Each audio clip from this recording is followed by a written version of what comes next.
Já estamos de volta com o seu programa Estilo de Vida e agora vamos falar de saúde.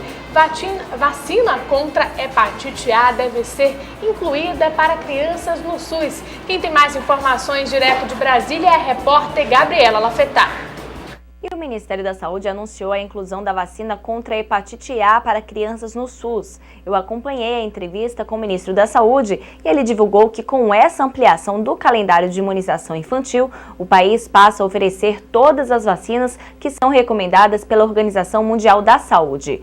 Na região norte, 2 estados já começaram a vacinar os pequenos. A vacina contra a hepatite A será aplicada em dose única e a proteção dura para a vida toda. A meta do Ministério da Saúde é imunizar em 1 ano cerca de 3 milhões de crianças que estejam na faixa etária de 1 a 2 anos incompletos. Já foram enviadas 1.200.000 doses e a partir de agora nós enviaremos 300.000 doses mês para cobrir todos os cantos do país e todos os pais podem com tranquilidade levar seus filhos para vacinar no posto de saúde e manter agora mais essa vacina protegendo a saúde das suas crianças. Na região norte, o público-alvo é de pouco mais de 308 mil crianças. No Acre e em Rondônia, a vacina já está disponível nos postos de saúde. Amazonas, Amapá, Tocantins e Pará passam a oferecer as doses em agosto. Já em Roraima, as imunizações só começam em setembro. Nos últimos 14 anos, mais de 150 mil pessoas foram diagnosticadas com hepatite A no Brasil. Mais da metade desses casos foram registrados no norte e no nordeste do país, onde muitas cidades ainda possuem saneamento básico deficiente.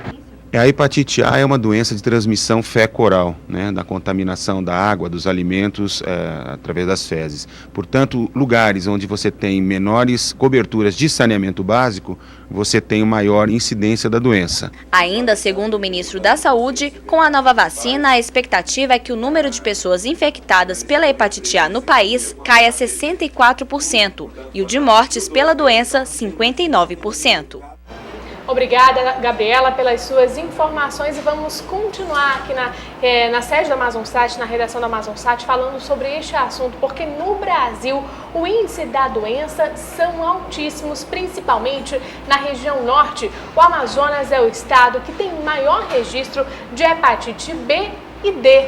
A melhor maneira de prevenir a doença ainda é pela vacina, por meio da vacina.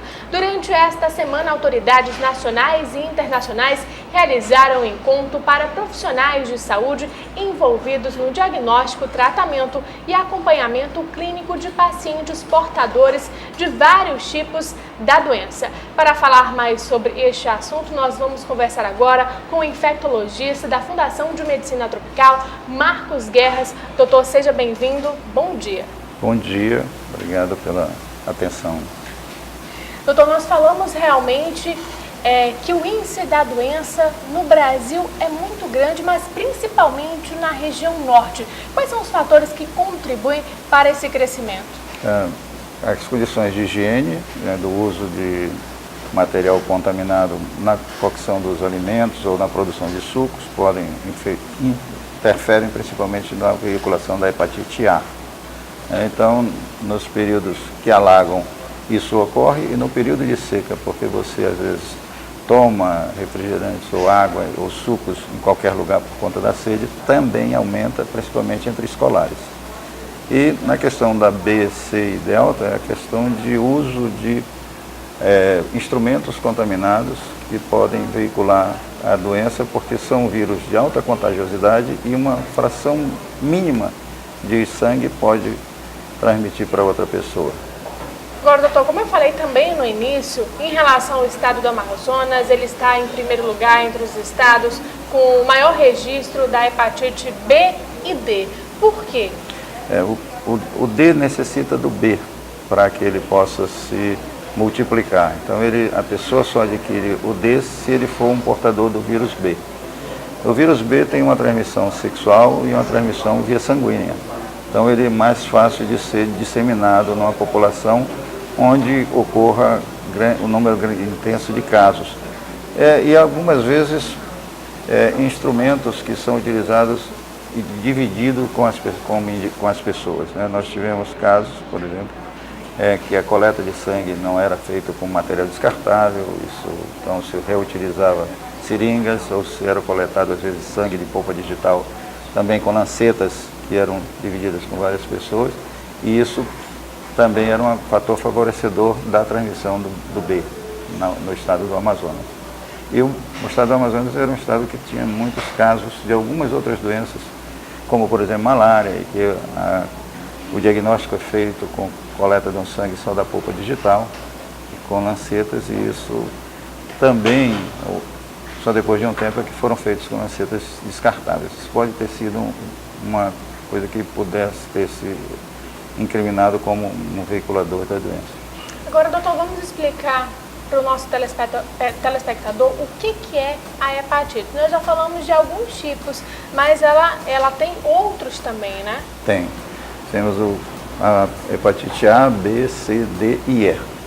A A e a E são transmitidas por veiculação oral, ou seja, o vírus sai nas fezes, contamina o meio ambiente, e se as pessoas não tiverem uma condição de higiene satisfatória, podem se contaminar. A B, a C e a delta são de transmissão por via sanguínea, ou seja, por instrumentos, por uso de drogas e seringas compartilhadas também, ou pela transmissão sexual, principalmente a B, a C não é, e também elas durante o parto, né? O bebê pode ser infectado se o parto é por via normal, numa mãe que já seja portadora do vírus B. Agora, a nossa produção encontrou dados importantíssimos sobre a hepatite no Brasil. Diz assim: no Brasil, porém, os casos mais comuns causados pelo vírus A, B e C. Os tipos D e E são mais frequentes no continente africano e asiático. No Brasil, podem ser registrados na região norte e nordeste devido à falta de saneamento básico em alguns locais, realmente. O que a gente poderia destacar sobre esta pesquisa, doutor? Essa é uma comprovação das necessidades aqui. Saneamento básico é uma coisa fundamental que deve estar sendo motivo de investimento das autoridades que estão imbuídas dos cargos públicos, e de que medidas de controle em relação à utilização de instrumentos que a população usa, por exemplo, às vezes os salões de beleza, salões de manicure, todos têm que ter o material esterilizado para que não contamine com as tesouras, com os alicates aos seus clientes. Isso é uma norma técnica que deve ser obedecida e que todo salão deve ter para poder não estar contaminando as pessoas. O aumento também se dá na medida em que há algumas facilidades sendo instituídas na região, como por exemplo o diagnóstico teste rápido, que é um teste feito com 30 minutos, e que facilitou descobrir quem está silenciosamente como portador da hepatite e não sabe, e desconhece, porque são sintomas leves, nem sempre dão aquela tonalidade amarelada no olho e na pele das pessoas, a hepatite B e C, mas dá fraqueza, dor articular, falta de apetite, insônia. Então são sintomas muito genéricos e quase sempre as pessoas atribuem estou com indisposição hoje, ou sem vontade de fazer isso ou aquilo.